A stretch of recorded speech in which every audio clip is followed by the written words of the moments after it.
ஹாய்ங்க.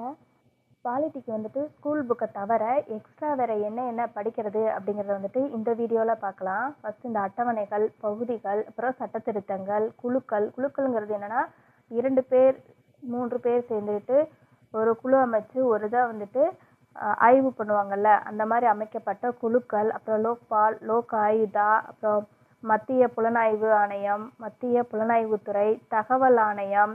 இந்த இதெல்லாம் வந்துட்டு எப்போ ஸ்டார்ட் பண்ணாங்க, எந்த ஸ்டேட்டு ஃபஸ்ட்டு வந்துட்டு ஸ்டார்ட் பண்ணுச்சு, ரெண்டாவது எந்த ஸ்டேட் வந்துட்டு ஸ்டார்ட் பண்ணுச்சு அப்படிங்கிற அந்த இதெல்லாம் வந்துட்டு கொஞ்சம் டீட்டெயிலாக வந்துட்டு பார்த்துக்கோங்க.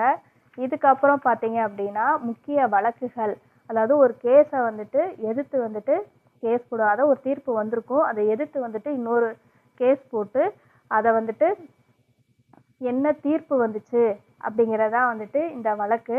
இதில் வந்துட்டு ஒவ்வொரு வழக்குலையுமே வந்துட்டு என்ன தீர்ப்பு கொடுத்தாங்க அப்படிங்கிறது வந்துட்டு ரொம்ப ரொம்ப முக்கியங்க. அதை வந்துட்டு கொஞ்சம் தெளிவாக பார்த்துக்கோங்க.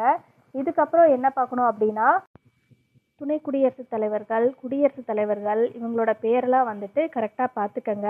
ஏன்னா லாஸ்ட்டாக நடந்த ஏஇ எக்ஸாமில் வந்துட்டு குடியரசுத் தலைவர்களோட பேரை கொடுத்துட்டு அவங்களுக்கு இணையாக இருந்த துணை குடியரசுத் தலைவர்களோட பேரை வந்துட்டு மேட்ச் பண்ண சொல்லி, அதாவது எது கரெக்டு அப்படிங்கிற மாதிரி வந்துட்டு கேட்டிருந்தாங்க. அதனால அவங்களோட பேர்களை வந்துட்டு கரெக்டாக படிச்சுக்கோங்க.